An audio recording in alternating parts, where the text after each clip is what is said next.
And as he told you, I actually got saved at one of these True Voices events about a year and a half ago. First time I wasn't really receptive. I just didn't even know what I was getting into.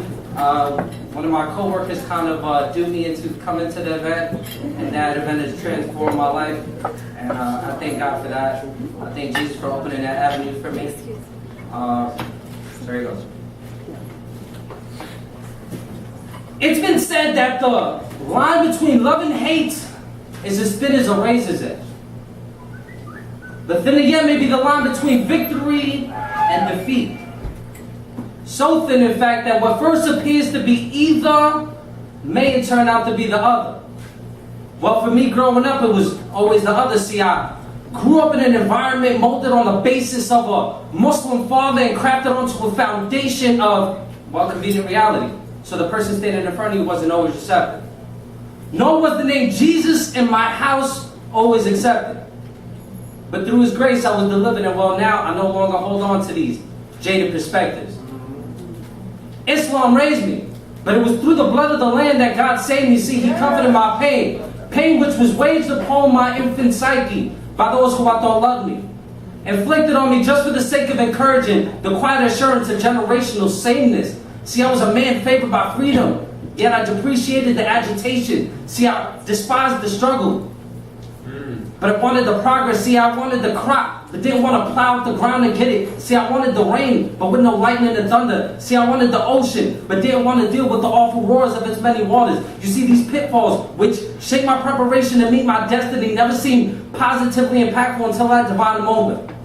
Like ingredients comprised of one's favorite tree, unappealing in its original form, so too were the lessons that were vital to my spiritual growth. And all because the Lord dared to save this wretched and downtrodden. So don't let these spoken words that are told too often become words soon forgotten. See, I heard there's a thin line between love and hate. Thinner yet may be the line between bitterness and faith. But now I know I don't have to have swag to be saved with amazing grace.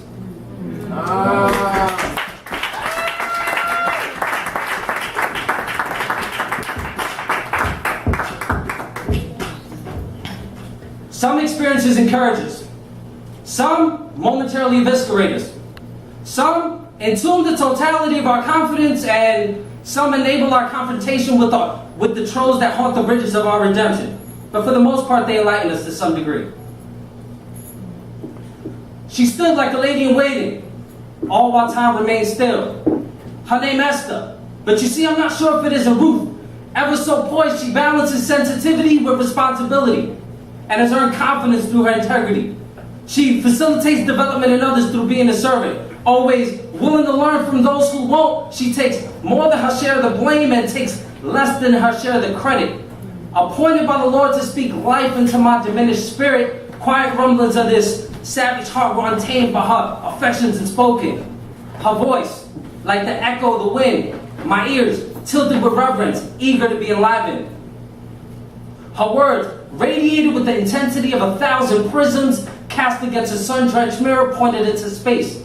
It's as if her sermon held my soul captive, consummated, and, well, spawned me into a new creation.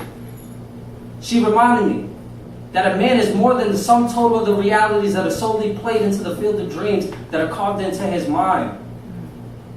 She loved me. She's a preacher. But more so, she's a teacher. You see, to live the life of another is the greatest abomination, she said. And to respect the totality of your thoughts, always afford them a great deal of attention.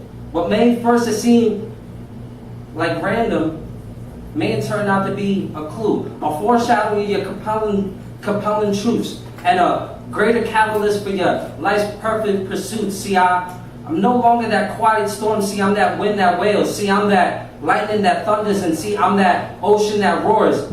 See, letting this full force of my worldly obligations to my talents no longer hold me captive.